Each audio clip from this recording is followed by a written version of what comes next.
gracias por estar aquí hoy. Como siempre, esta es una actividad que organiza ESEADE en el marco de su maestría en Economía y Ciencias Políticas. ESEADE es una casa de estudios que arrancó allá por el año 1978, si no me acuerdo mal las fechas, fundada por Alberto Venegas Lynch, idea de Alberto Venegas Lynch inicialmente y apoyada por un grupo de empresarios y filántropos que creyó en un proyecto de traer a la Argentina las ideas de la economía de la escuela austríaca, ¿no? Contemporáneo con eso también se fundaba la Universidad del SEMA, que tenía una idea parecida, pero imbuida de la tradición de la escuela de Chicago. Y en el año 1993, por consejo de uno de quienes eran los directivos académicos de la institución, o consejeros académicos de la institución, como el premio Nobel James Buchanan, se crea la maestría en Economía y Ciencias Políticas, que casi que diríamos que es el único programa en Argentina que combina la disciplina de la ciencia económica con el área de las ciencias políticas. Es verdad que hay otros programas en otras universidades en donde se ven políticas públicas, en donde se estudia micro y macro junto con políticas públicas, pero algo como el programa de SEADE podemos decir que no existe, además de la tradición que tiene detrás y el enfoque que tienen nuestros profesores en el área de economía y en el área de política.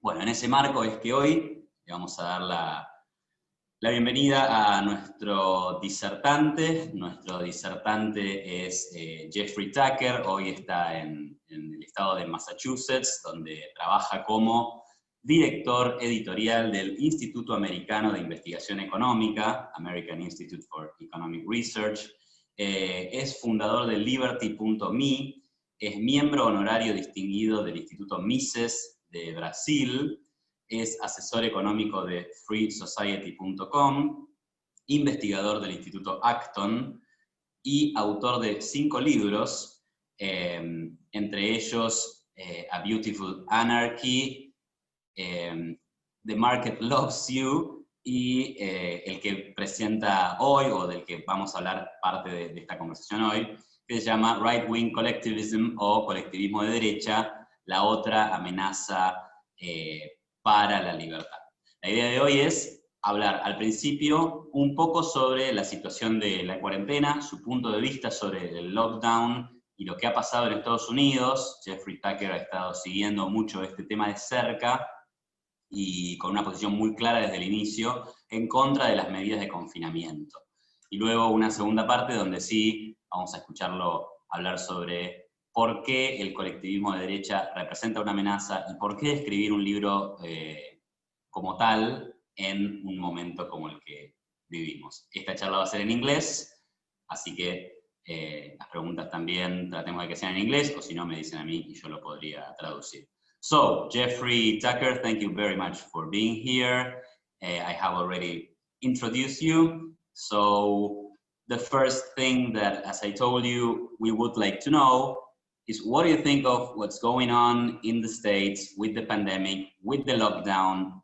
How have you been seeing this, and what is your take? Welcome, and thank you for being here.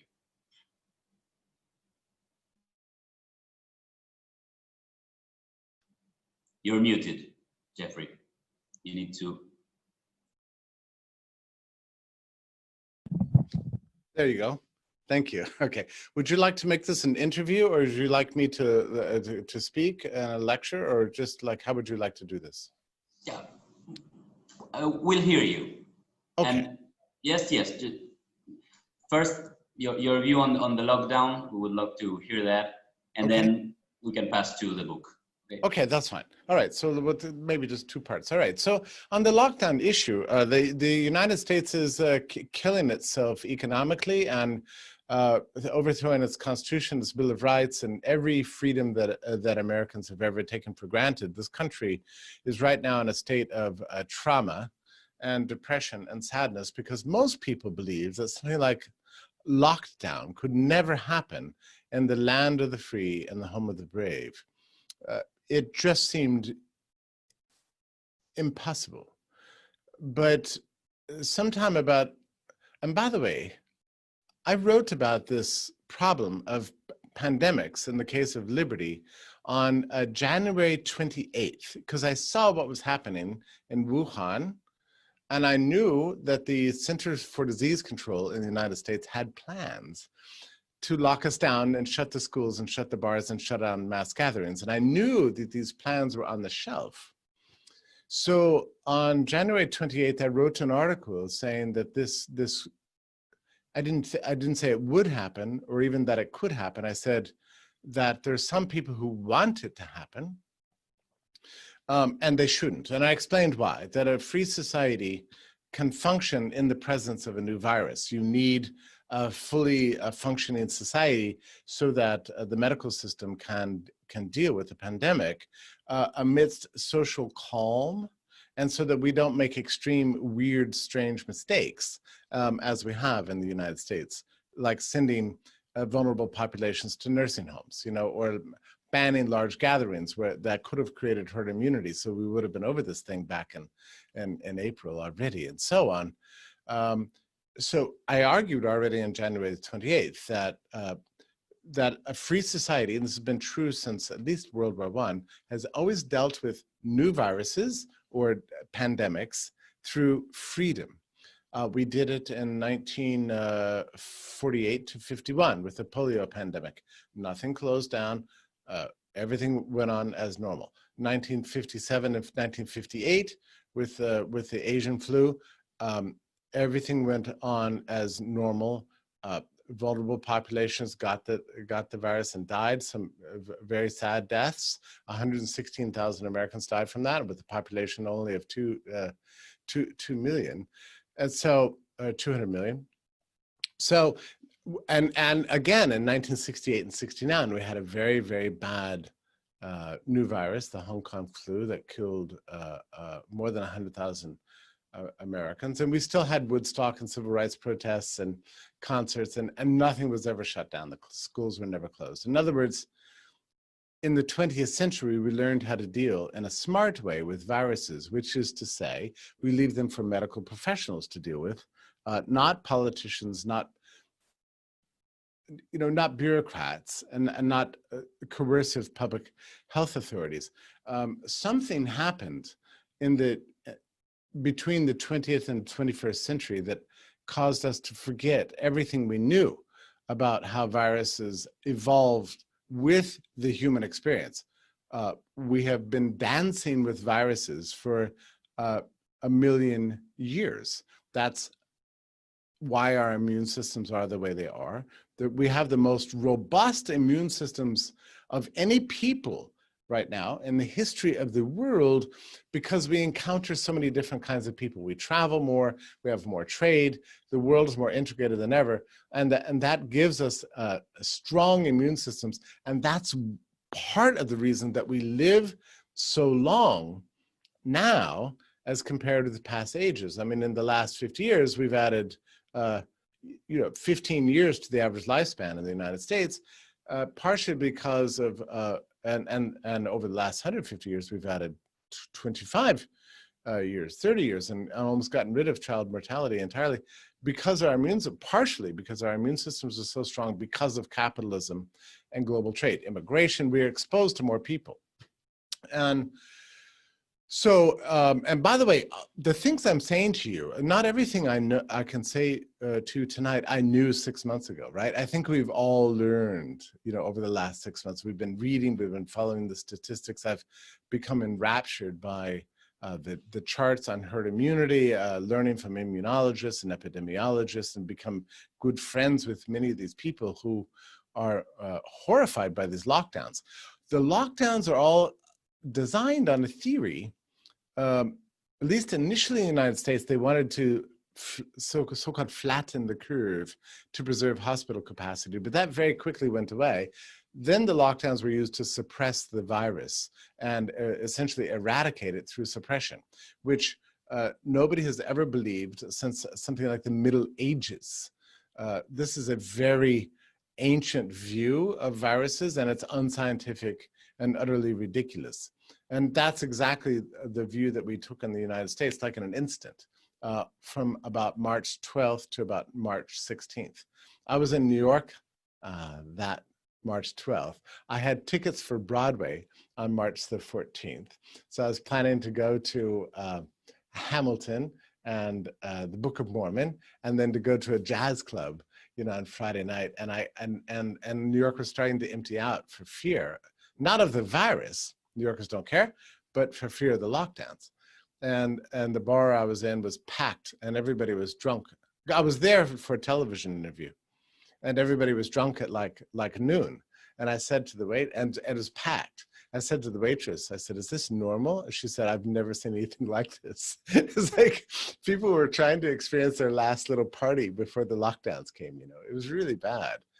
But then after my television appearance, I saw Broadway had been canceled, the jazz club had been canceled. I was worried that my transportation would get canceled. So I hopped back on a train and I came back home. And ever since that day, and then that night, Trump abolished, banned flights from Europe. And then he had already done so from China, but he banned flights from Europe.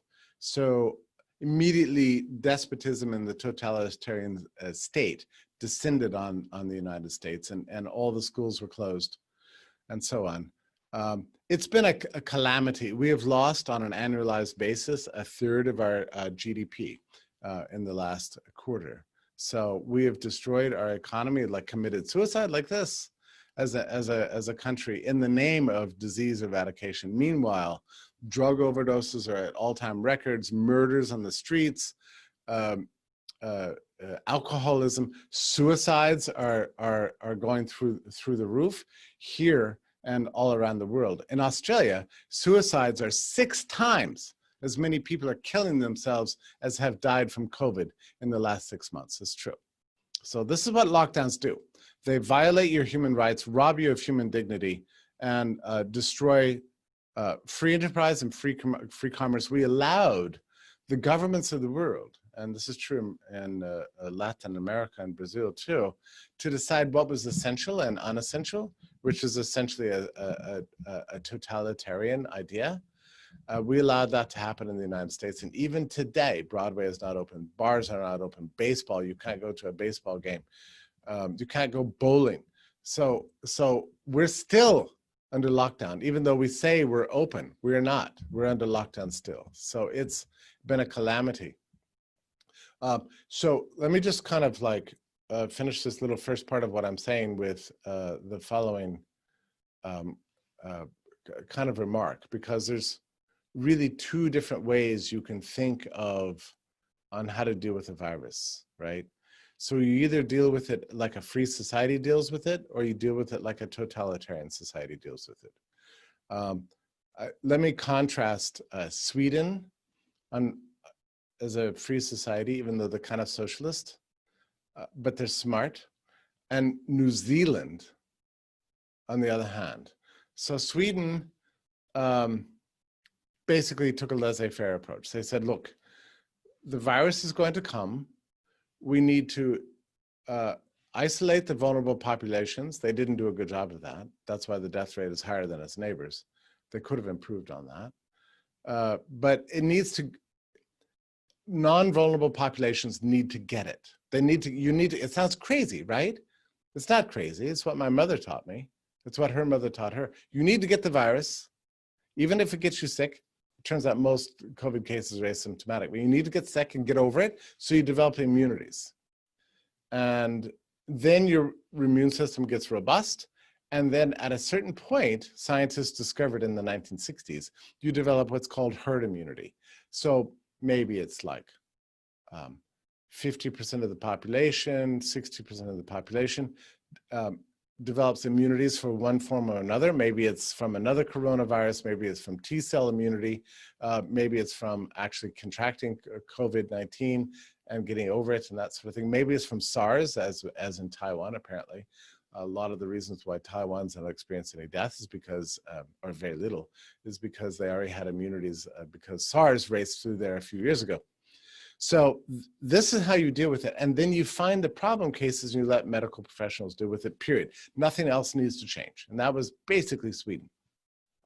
The other case was New Zealand, right? So they have this prime minister there who's basically a left-wing dictator, and who has been who had one of the hardest lockdowns anywhere in the world. She was determined to keep the virus out of her country. Much more extreme than Brazil or United States or the UK or Israel or Spain or Italy or anywhere else in the world. I think New Zealand had the most extreme lockdowns of anybody on the planet Earth, and for 100 days, well, for about 30 days, they shut everybody inside their homes. They wouldn't let anybody go out. They had the police arresting people on the streets and that sort of thing. So like a complete totalitarian despotism. And then after 100 days, everybody said, oh, look, we beat the virus. As if the virus is going to be terrified of a scary, ferocious politician, locking people in their homes and shutting down theaters and gatherings and parties and that sort of thing. And the virus would get scared and move away. Well, this is ultimately a very selfish kind of policy, because it's like New Zealand refused to become part of herd immunity at all and refused to be involved in the great global social contract of dealing with viruses. They decided just to shut it out. Well, it hasn't worked. On day 120, they've discovered 4 cases in Auckland just 2 days ago. And now the entire city of 1.7 million people has been completely shut down. And people are once again locked in their homes because of 4 cases in one family. So what you have is the sporadic despotism and totalitarianism. Here's the thing, it doesn't work. Even if it could work temporarily, you shouldn't do it. Because as Sumatra Gupta at Oxford University says, all you do to a nation's immune system is you reduce it to a primitive state. You're getting rid of the latest virus. That means you're not updating your body's machinery to adapt to the modern world. So you become like a primitive tribe, pure, and with a naive immune system. And the very next bug that comes along, you know, maybe it takes 50 years, maybe it takes 100 years, but it wipes out the whole tribe.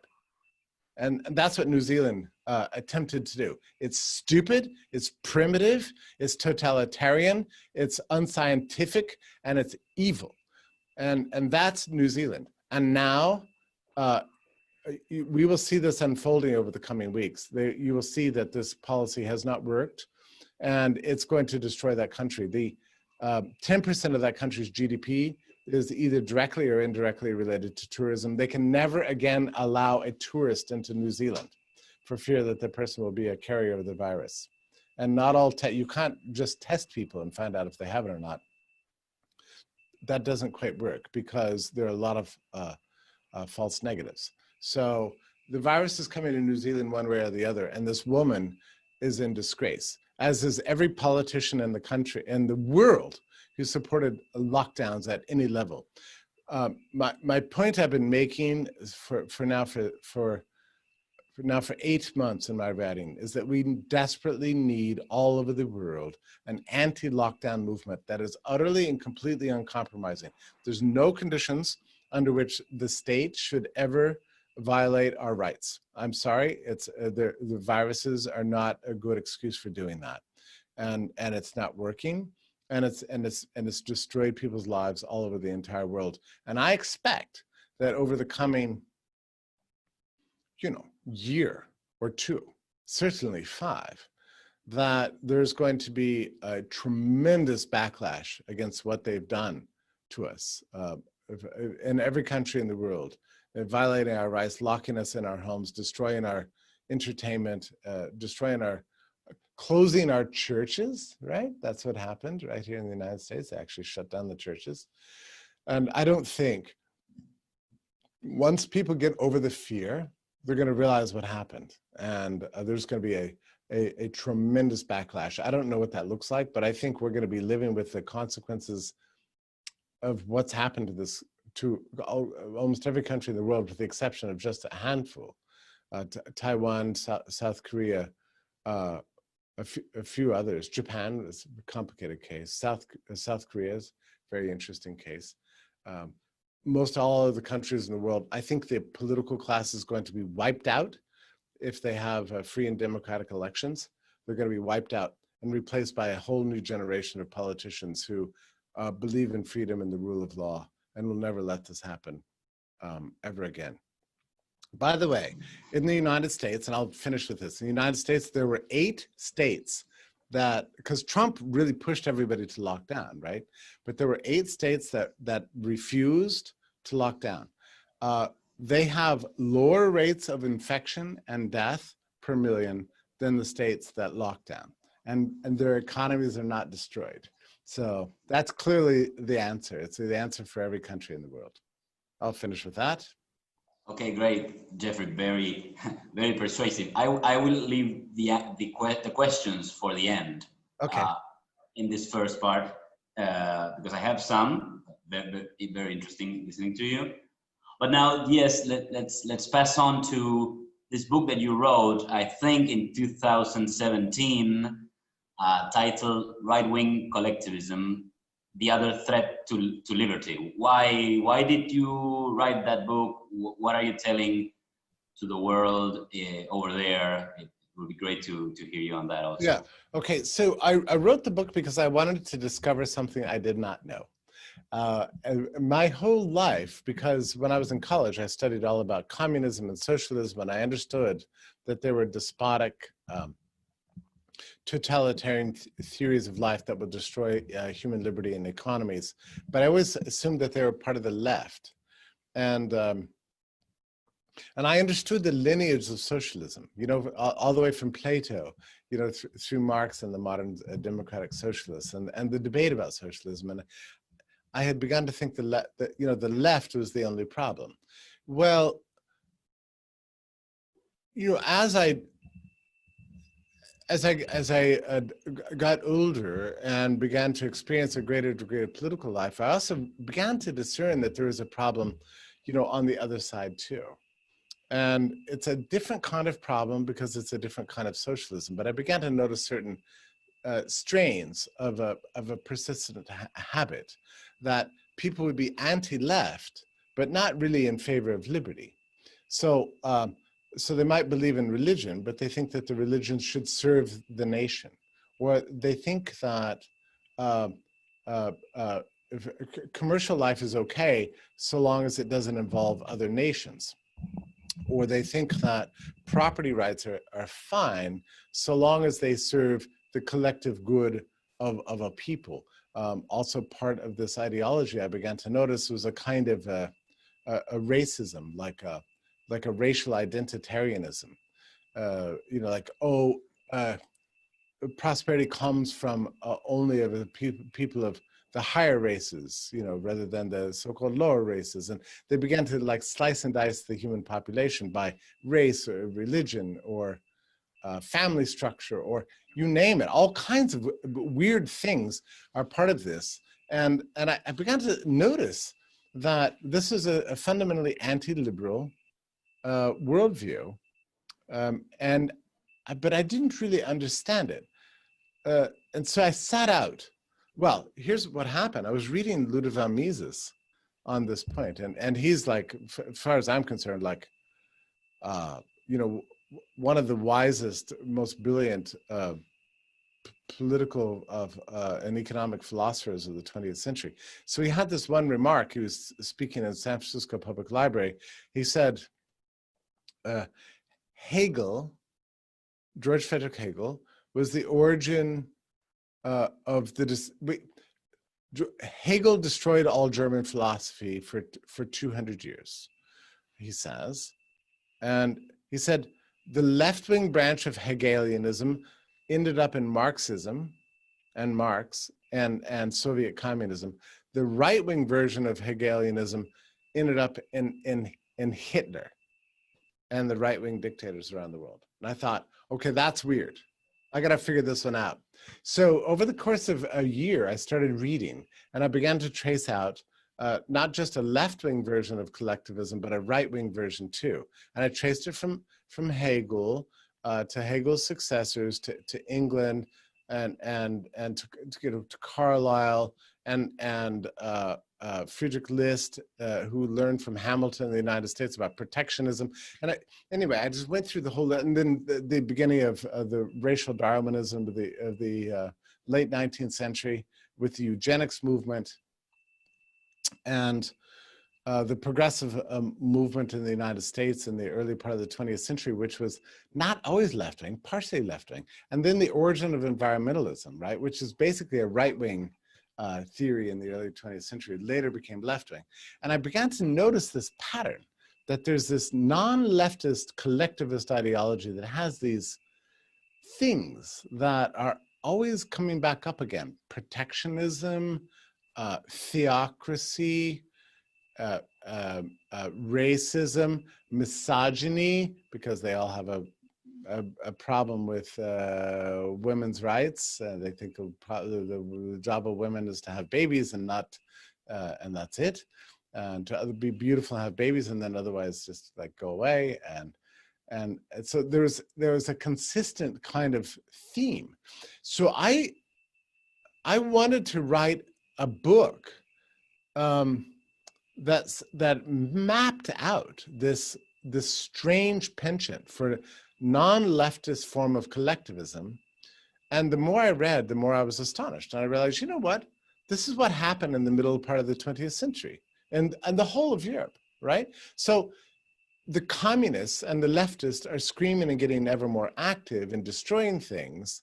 And the people get really angry. And then a dictator shows up and says, well, we need to preserve our traditions against these terrible people. And we're going to do that by locking down through protectionist controls and celebrating the race and finding true meaning in who we are as a people under my leadership. And they tend to be very successful. And that's essentially what happened. Under fascism takes a different form in every country. So it was different in Spain as versus Italy and Germany. And really all over the world. Right-wing populism, collectivism takes a different form. It could be religious, it could be racial, or it could be in Trump's case, just purely nationalistic. But there is a distinct philosophy that I call right-wing collectivism, which more precisely would be called right Hegelianism.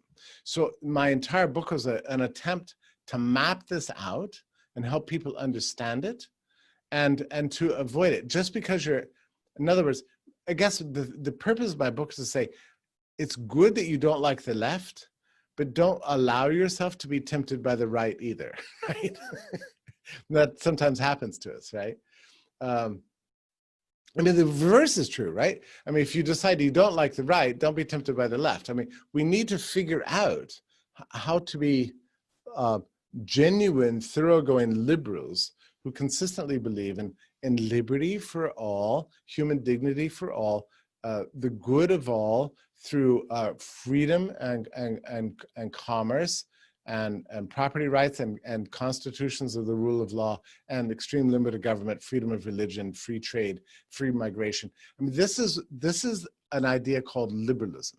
And it's really tragic to me that we live in times when this idea of liberalism seems like it's an extreme minority position.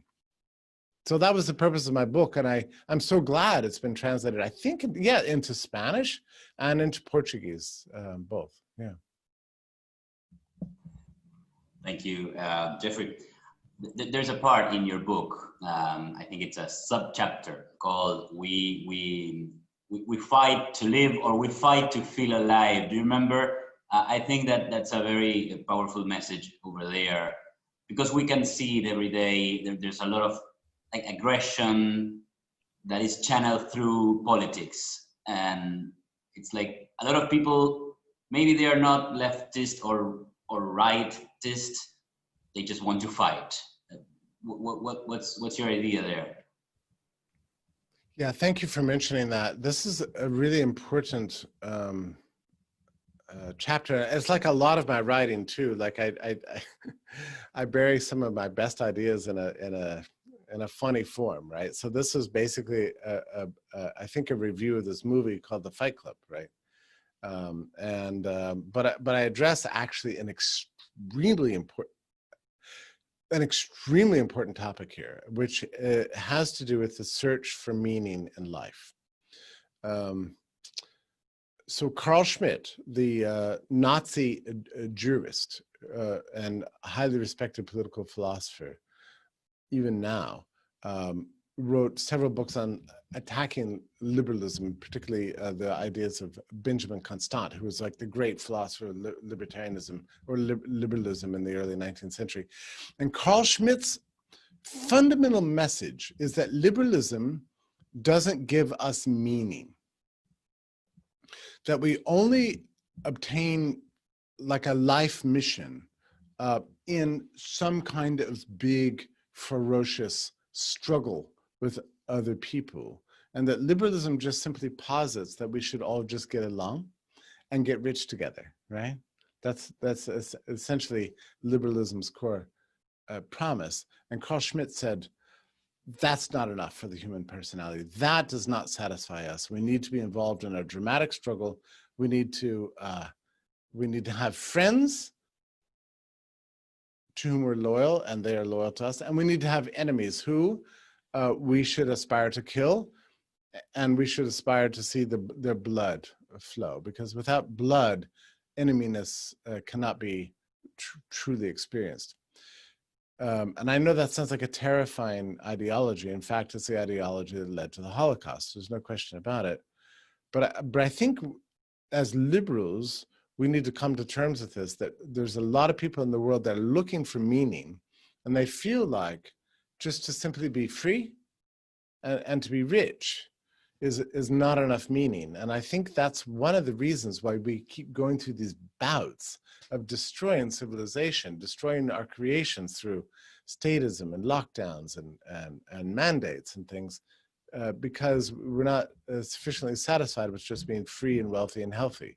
And I think that's a problem, and I'm not entirely sure how to resolve it. But I was asked 2 years ago, I was in a seminar about capitalism and the seminar and liberalism, and the seminar presenter asked everyone as part of the seminar, what do you think is the biggest objection to capitalism and freedom? And went one by one. The first person said, well, inequality. The next person said, well, it perpetuates poverty.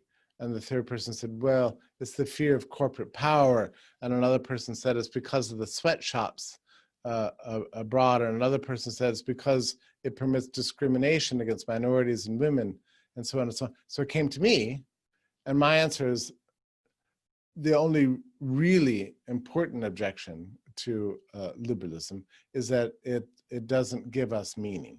And people they find meaning through violence, whether it's war or street fights or something, lockdown, some dividing the world between those who have COVID and those who don't. You know, like, it doesn't matter. People find meaning in struggle, and liberalism proposes to get rid of violent struggle in the world, but not everybody likes that. So I think this is a very serious issue. It sounds a little crazy, but I think it's actually the most important struggle we face as liberals, is how to overcome this. Thank you, Jeffrey, very much. Let me tell you, we are here, there are directors of ESEADE, teachers of ESEADE, students and ex-students of ESEADE, and also part of the bigger community. So I'm going through, I will Spanish now. Estimados, si alguno tiene preguntas, bueno, ahí veo que alguno ha escrito en el chat, pero tal vez José, ¿querés hacer algún comentario y pregunta? No sé si podés habilitarte el micrófono. Gabriel Zanotti también sería un placer. Bueno, Gabriel, si querés, ¿podés habilitarte el micrófono? Yes, I have already done it. Great. Well, okay, Jeffrey Tucker, very glad to meet you. I'm going to ask a question that's a kind of concerning, especially for Latin American people. We are accustomed to have to do options about the second best, okay? And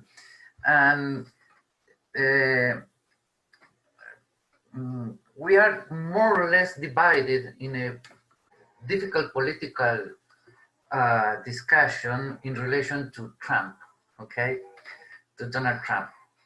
None of us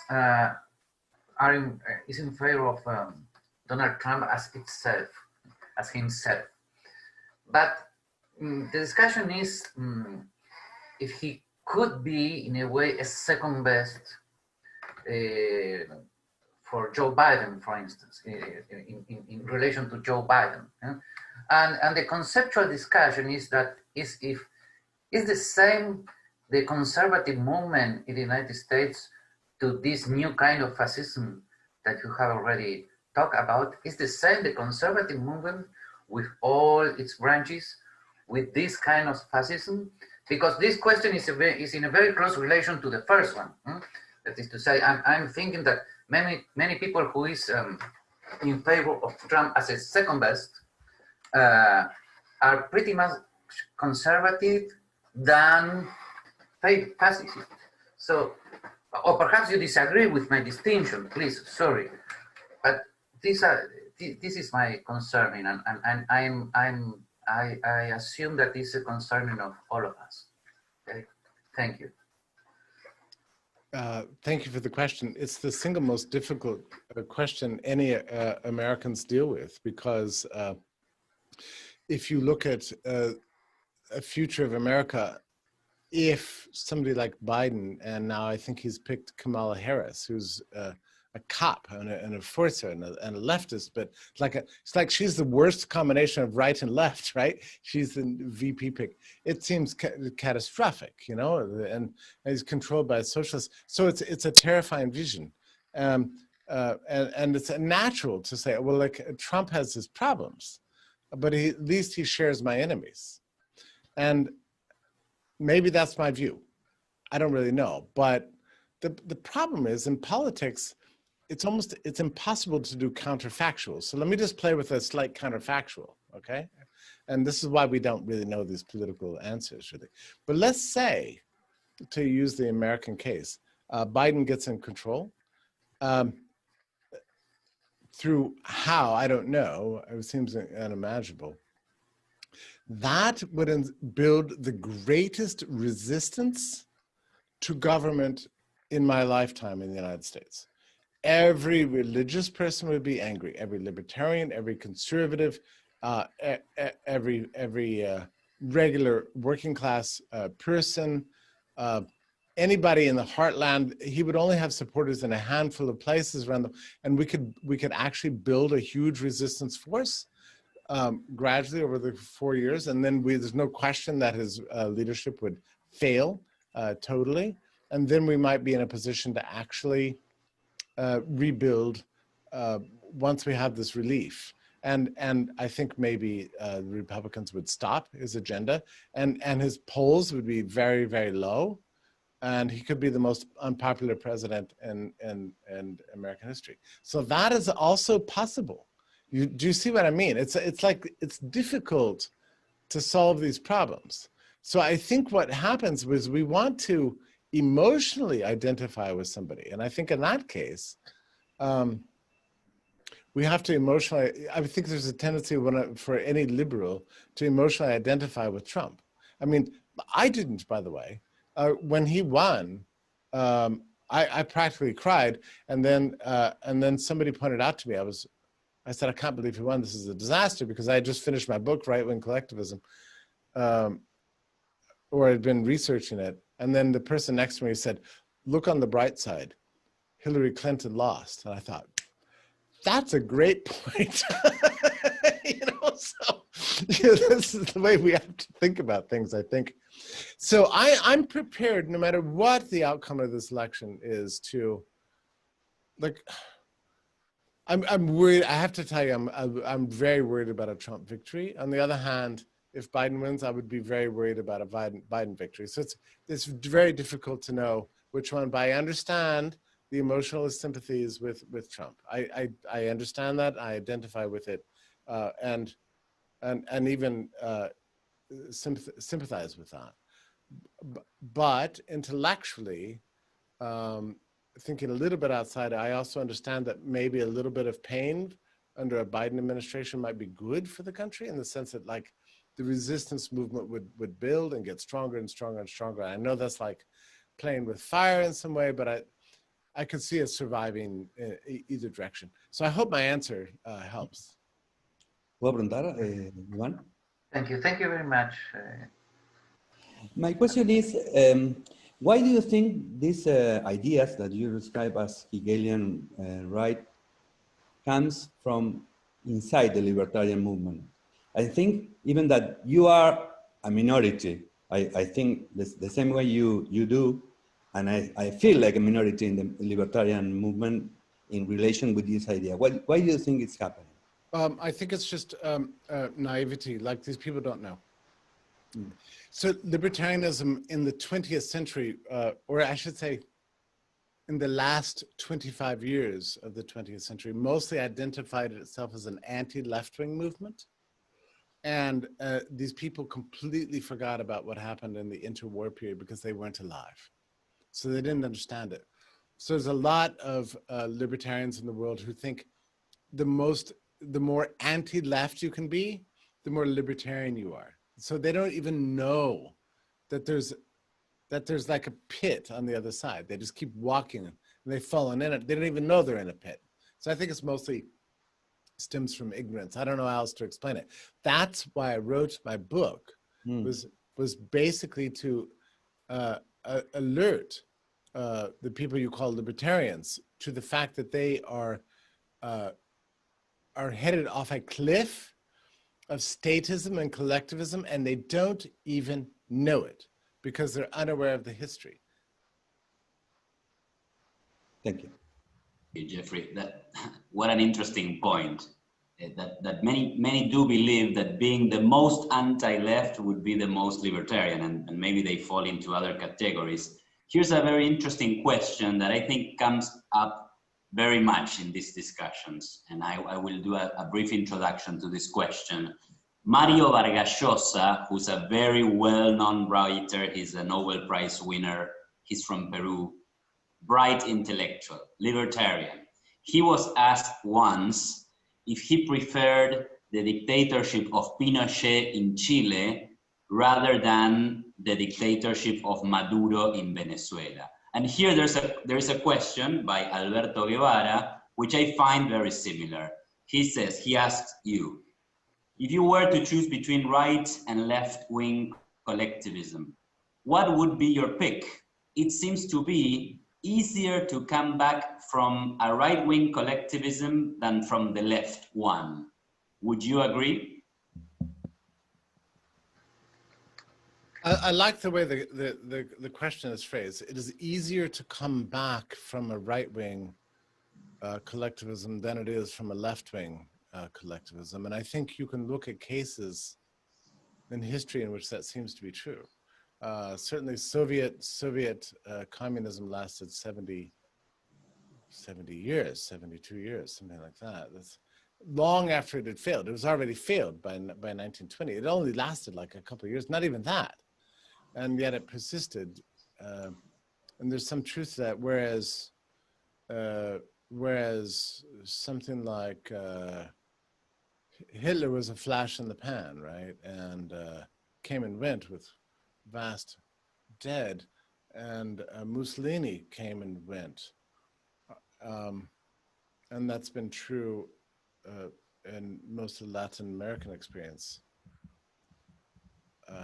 also. So, you know, I think I'm prepared to say that there might be some truth to that, but it's just a dangerous gamble. And I guess for me, and the reason I wrote the book was because my true wish is that we didn't have to make this crazy choice. You know, like, I think we just need to be profoundly aware of all kinds of poisonous snakes in the garden. That's, you know, and which one is worse, which one is more poisonous? It's an interesting question, but I think it might really depend on the time and the place and that sort of thing. and I'm not even sure you can really choose always which form of collectivism that you want. It's like, oh, it's like we're playing games. Do you want the right-wing version or the left-wing version? Well, what actually happens is that the communists become so threatening, so terrifying, so destructive of property, so prone to crime. This is what's happening in the United States right now, right? These riots, tearing down statues, robbing stores, they pillage shopping malls and everything else. That drives you to say, please, Donald Trump, send in your troops and get order around the city. The same thing happened all over Europe in the interwar period. So there's like a dynamic that plays against itself. And I think as intellectuals, it's really important for us to remember that the left thrives on the right and the right thrives on the left. And it works both directions. Though I do have to agree that it's really hard to say, but I think left communism in practice has been, in general, overall, more murderous, more dangerous, more prone to creating mass famines and violence against people than the right-wing versions. But you could say that. It's, on the other hand, when the right comes after you and breaks down your door and shoots you, you don't care if the cop is left or right or what kind of regime it is. So violence is just violence. So I think it's a very difficult thing to finally decide. And I would be really wary about saying I'll put up with the right-wing dictatorship to protect myself from communism. The only real answer in the end, and it's a hard answer, is that we need a worldwide liberal movement that understands some of the ideas of commercial society, human rights, property rights, and freedom and free trade. And we desperately need that. It's I know we're in a minority position, but that's what I'm here to do anyway. It's just to help people understand, so we don't have to keep making this terrible choice between right and left and left and right. Okay, in order not to take you much more time, Gabriel, I will allow you to do that question, but there's one question pending from the discussion before the quarantine, the lockdown and COVID. Good. And here's the argument. What if a person has COVID, he's positive, he's a threat to others, and he's freely walking in the street? Shouldn't the state have the authority to lock that person down in order he doesn't damage another person? And if that is true, since we don't know who is positive or not, isn't there a room for locking down in a massive way? Because he's becoming a threat. What do you think of that argument in favor of lockdowns? There's never been one moment in human history where viruses have not been among us. Viruses and bacteria and pathogens of all kinds of sorts. That's been true since the ancient world, since for 150,000 years, for a million years. We are surrounded everywhere by germs. And if we're going to say that when there's a germ possibly present, the state has to exercise all control over your rights, there would be no such thing as human rights, freedom, or civilization at all. We'd still be living in caves under a tribal leader. So no, I say absolutely not to that, under no circumstances. You don't know where a pathogen is coming from. You don't know if you're a carrier of it. That's why we have immune systems. We're not living in bubbles. Our bodies have adapted to absorb and pathogens into them and develop immunities towards them. Now, it is true that you can use intelligence to avoid certain pathogens if you know that you're vulnerable. And guess what? People do know. Ask any person over the age of 70, actually forget that. Ask any person over the age of 80, even healthy people, and ask them if in winter flu season they want to be in crowds. They'll say, oh, of course not. I will avoid crowds in winter. All right, that's what everybody has known this in the modern age, because people are capable of exercising their own intelligence. If you're afraid of getting a disease, I would recommend that you crawl under your sofa and stay there until you die, because that is the only way you're going to avoid pathogens in this world. If you want to assign the state to say who has disease, who hasn't, how vulnerable are you, then you are a totalitarian and you are my enemy. So absolutely not. There's no conditions under which we should ever lock down, much less assign any government authority to decide any matters of pathogens, disease, or contagions, or anything else. Thank you very much for that powerful answer. That was great. Gabriel, your turn, and we will finish with this question, and then I will thank you for your time. Yes, Gabriel, please. Yes, Jeffrey, sorry if I go back to my previous question, but my concern is there are many people who call themselves conservatives in the States who are in favor of the traditional constitution, the Bill of Rights, the First Amendment, but they don't want to call themselves classical liberals. I don't know, but we should analyze case by case, okay? But those people, of course, I assume that they are not in the group of people who you are criticizing in your book, aren't they, or are not? That's my concern. That's great. So thank you for asking. This is very, very important. Thank you for saying this, because I really do want to distinguish between what you might call like an American like an Edmund Burke style conservatism, like a constitutional conservatism. There is a real thing called conservatism. That is not what I'm talking about at all.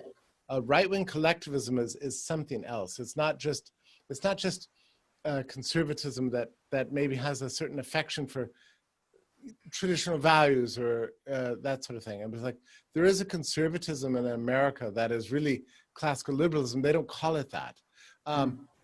By the way, on my reading list, which I have not read, which maybe you would be very interested in this book, but I've heard great things about it. Maybe you've heard of it, is a book that came out right before COVID hit. It's very sad, right? Because like nobody remembers anything that happened before COVID, but it's by George Will. And it's a book called, I think it's simply called Conservatism. And and George Will is this very, very highly educated public intellectual in the United States named George Will.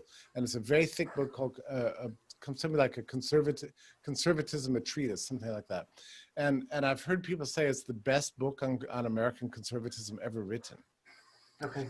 Well, I really want to read it, because I definitely do want to distinguish between what I call right-wing Hegelian, and Hegelian is like this weird German fluff. No, that's American-style conservatism is something absolutely different. It's not the same thing as like a liberalism that maybe you and I accept. Maybe just slightly different, but it's still generally within the framework of liberalism I would broadly define. Yeah. So thank you for that. Thank you. No, thank you. Thank you to you. Thank you.